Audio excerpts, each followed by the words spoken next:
Hey, what's up? Welcome to Mahogany Sweets. Make sure you hit the like and subscribe button if you want to.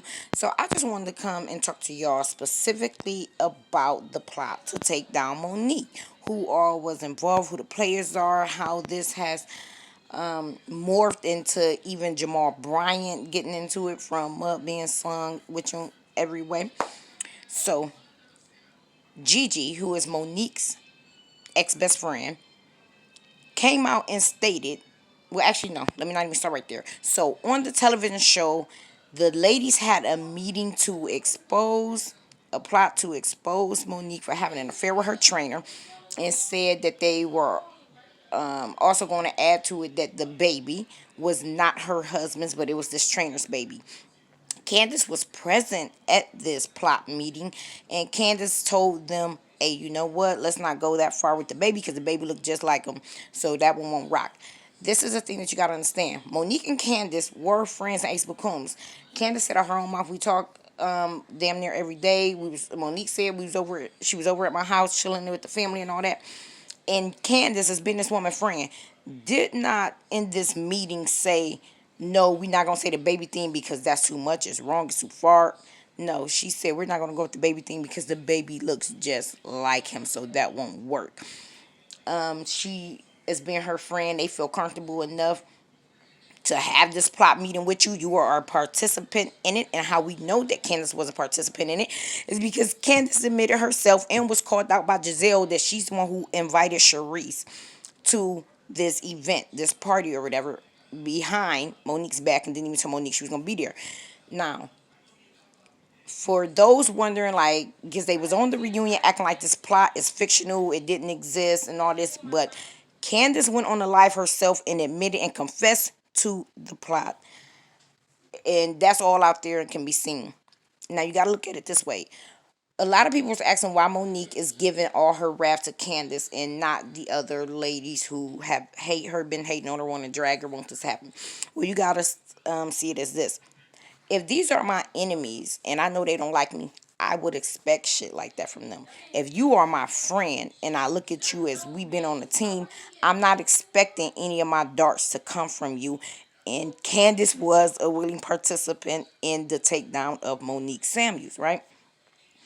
I believe what happened with that event situation is Candace went out her way to become friends with Sharice, knowing that Monique and her was beefing and that Sharice was carrying bones that could ruin the relationship, the marriage, the image of the Samuels, right? And she invited Sharice there to confront or expose and have an exchange with Monique concerning this.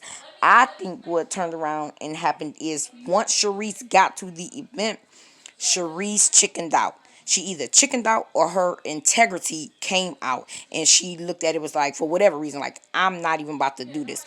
So because that's the same event that Candace and her started talking about, you was avoiding Sharice like a plague. So while Candace was trying to play innocent, she said at that table, to I didn't know that you and Sharice had that big of a problem. She did know the plot was for Sharice to be the one to come on camera and expose it all and put it out there. Sharice, for whatever reason, made the right call and said, I'm not even about to do that, even though I know I'd agree to it. Which is why then Gizelle came in a confessional, brought the story out, talking about word on the street is that she's having an affair with a trainer and all this. Well, for Monique, that's why she would be more upset with Candace because I thought you was a friend and I never saw it coming. You know what I'm saying? If we on teams and it's an opposite team, I'm expecting them to play dirty, trip me up and all that. I'm not expecting a trap to come from my teammate, which would have been Candace, to aid my enemies, the opposite team. So that would why she had a lot of hostility toward Candace, rightfully understood. You know what I'm saying? But what else was I about to say? So that's when the other girl had brought it up. Now, Gigi, which is Monique's best friend, see, and in my other video, remember I told you, I was like, it's true to that shit. And I also had stated in that Real Housewives of Potomac video, like, if they hadn't already done something, it was leading there. They was talking a little longer. So, Gigi, the best friend, came out and said that she never said they was having an affair, but that she went to Chris, Monique's husband, and stated to him, like, you should watch that before you end up losing your wife. Like, this could turn into you losing your wife. And I totally understand what she mean by that. Now, she said that Chris told her, like, I already began suspecting stuff, but hey, let's just keep this hush. I told y'all in that other video, like, trust me, that fucked up they home and their relationship, and that, it was some drama. So it makes sense. Her and the trainer were getting very familiar with each other. It went further than just being you're a trainer of mine and I getting my body worked out. He was really trying to work her body out. Of course, he probably was flirting with her. Monique told us herself, because that was one of her storylines. She was going to open up and reveal more about her life. It's in her marriage woes, because that's the other reason why they got a problem with her. Like, oh, you living this glamorous life. You got the husband, you got the big home, successful business, you got the children, everything in order. None of them got that. They all missing something in their life. Giselle missing it all. The money. Monique is what Giselle used to be and used to have. Youth, beautiful husband, money flowing in the children family life. Jamal done took the church's money and he's spending it amongst his other little chicken heads in the congregation. So Giselle's life, of course, had to be downsized after that divorce. And then, as we see, she's still lonely and all that. So Gizelle is the one leading the charge with her hatred on Monique or whatever. But now Candace has her own fueling beef with her, and I think the reason why Candace was willing to go and bring in Sharice and befriend her is because not only storylines and alliances, but also Candace and Monique's fallout has started last season when Candace no longer liked Ashley and felt Monique should have been on her side attacking Ashley, since Ashley had done stuff wrong to Monique as well. When Monique was over and said, I forgive her, I'm trying to move on, be peaceful, Candace took an attitude with that, felt that Monique was being fake for not taking her side, because Monique even said, like, you want yes people and you want followers. Candace has shown that to be true, because on this season, due to the fact she don't like Monique, she want all the girls to be rallied behind her, and that's why she didn't even want Karen left. Like, no, Karen. She was mad at Karen for still being friends with Monique. Her whole thing was, no, I want you to end your friendship with her and be on my side, so I can ice her out and show her, like, look, oh, they all like me better. I got her on my side, by, push her out and all that. And Karen ain't going for that foolishness, which I'm glad she isn't, because the difference is Monique was cool with Candace and Ashley, right? And Ashley is actually even the one who brought Candace into the show. So Monique, it was more so of a situation like, well, I already know both of these ladies. I'm already was cool with both of these ladies. I had a falling out with this one, but I'm going to still be cool with her. Okay, you've had a falling out with her. That's not my business. And they should be mature, grown women. That shouldn't be no issue. But Candace is not mature or grown. So Candace took it upon herself to say, to be petty, vindictive, I'm going to go and seek out a person who I know is an enemy of yours and then befriend them. It ain't the same. That's totally two different situations. But messy boots, vindictive Candace don't realize that. So anyway, let's go on. Monique with the trainer, right? She was telling us about her marriage problems, which should have gave them so late. It's like, okay, she let you know everything is not peaches and creams with my life. There are hiccups, there are hard times. She was trying to be vulnerable, but they should have looked at it as an opportunity to relate to her instead of looking at it as a window to try and destroy her and attack her, right? But she was already telling us, like, well, Chris isn't being very attentive. He's not really giving me the attention, affection, love that I need. He basically is one of those, he throw money, everything. You do everything y'all need, you throw money at me. That's that trophy wife lifestyle. If y'all want it, that's what it is. That is a trade-off. He is going to provide. You got access to money, and he going to keep you, be with you. But as far as he concerned, his money is the affection, the love, the time, the commitment, and all that. That's normally how that works. So anyway, Monique's struggling with that. And I would imagine that, okay, this trainer who you're exercising with, which is a form to let off stress, and now he's being there as a comforter, because, see, y'all got to look at it that way psychologically. What she might not have realized is, I'm exercising, yes, fast for a healthy body, but a lot of people during the exercises, that helps them relieve stress and tension, right? So she's using that from, the stresses and pressures of being on the show, being a wife with an unattentive husband, having these children. He looking at me like, you got money, so what you complaining for?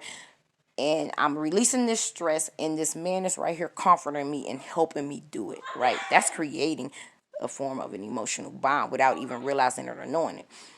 And now, not only is he working my body out, but this guy likes me. He's complimenting me, telling her how good her body look.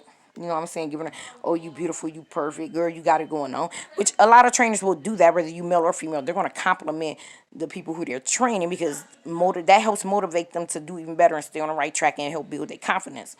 So I think that that man began taking a liking to Monique, and I think that Monique began liking the attention. I think Monique went to her best Judy like us women do. Girl, the trainer, I think he want me. He said this way. He been flirting with me. Girl, it seemed like he tried to hold, my leg up a little too longer than usual and stuff. So I think that because this is very normal to happen.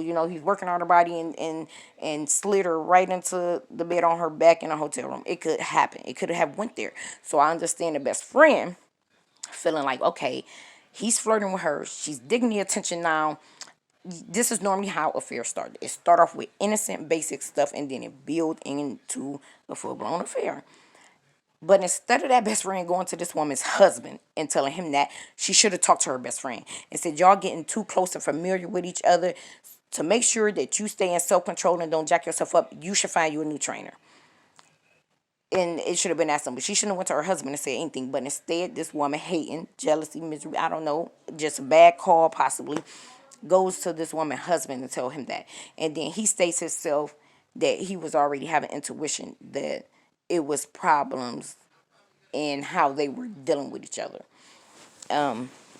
So, of course, that created problems at home, especially when you had other people out and they're trying to spread the rumor. So it's like we're trying to deal with this in the household together and work through this.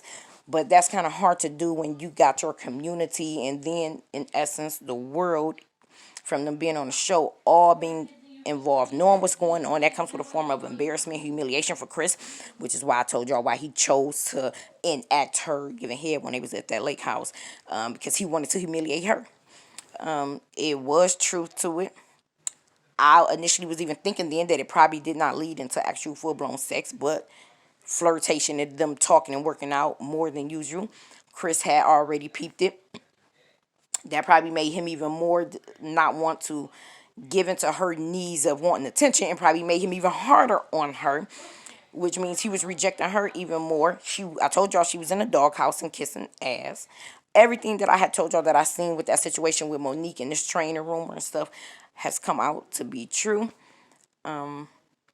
So Monique, of course, would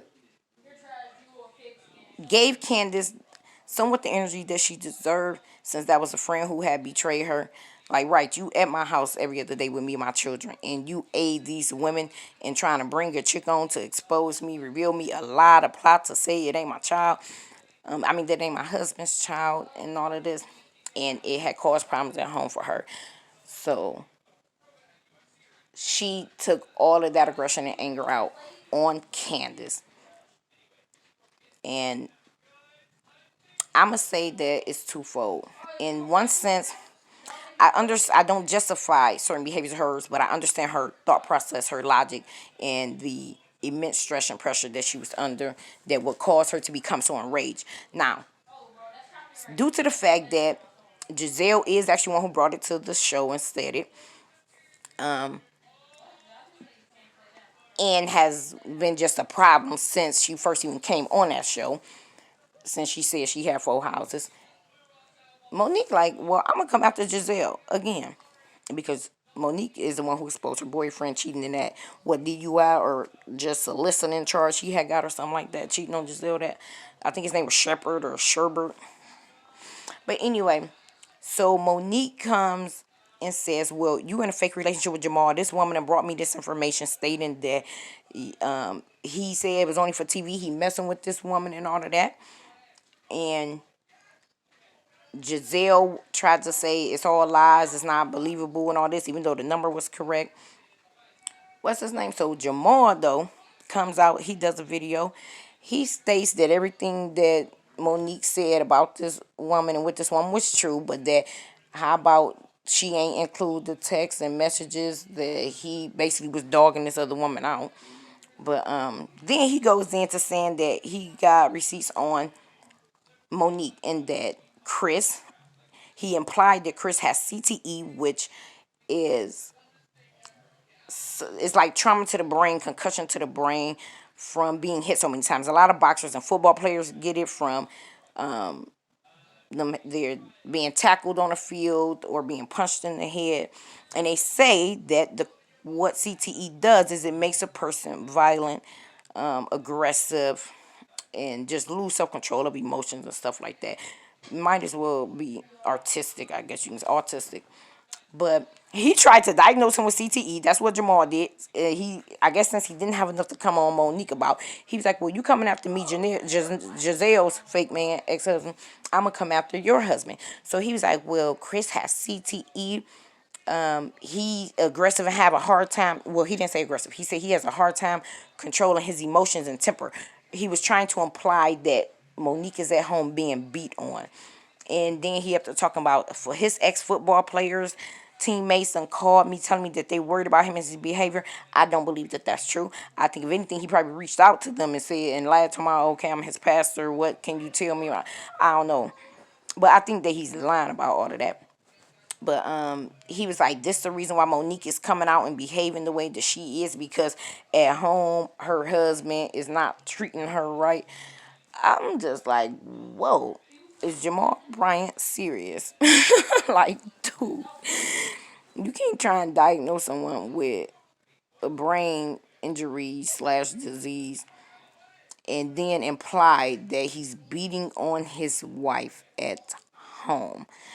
But tell me what y'all think. Do y'all pick that up or see that? That maybe her husband is at home, especially with her almost getting out of line with this trainer or turning into a full-blown affair with the trainer. Do y'all think that it is possible that he has been at home maybe being verbally abusive to Monique, being physically abusive? We know she was in a doghouse. He was belittling her and putting her down. She was trying to kiss ass and make up for it, even though it was his own fault that they even ended up in that situation in the first place. So, yeah, I would say he kind of, not about her being beat. I don't agree with that, or him having CTE. I can't confirm, not deny or confirm that, but I don't think he's beating her. But I do believe she was in the doghouse and she was being belittled in some ways and trying to kiss ass, and all of that immense pressure and stress is what also fueled her to become violent towards Candace. Is there anything else I want to say about this? I heard that the church want Jamal Bryant to step down now. Because one other, like I said, he should not have said anything, because he came and confirmed that the text messages are real, but then just exposed that he also was dogging out this other woman. And then he said, I don't have any babies at my church. That could mean a few different things. That could mean they ain't babies anymore. That could mean they at a different church, but they still exist. So he did not deny those things. He he confirmed a lot of stuff in a lot of ways, and he showed himself to be messy boots. Now, people were saying that he had his binder upside down, and I remember him when he was reading something. He was like, "Okay, hold on, I can't read my own writing for a second." And I'm wondering if he never decided to turn the book the right way once he looked down. That should have showed him then it was upside down. Is he dyslexic? Does he write and then just flip everything backwards to be able to read it? Tell me what y'all think. Do y'all think Jamal Bryant is dyslexic? Do you think the binder was just a prop and he didn't notice it was upside down, but decided he would just not turn it the right way and pretend, since he was so called in the middle of his read and dragging of the Samuels, like, and his mistress? So tell me what y'all think about that. Y'all have a good night.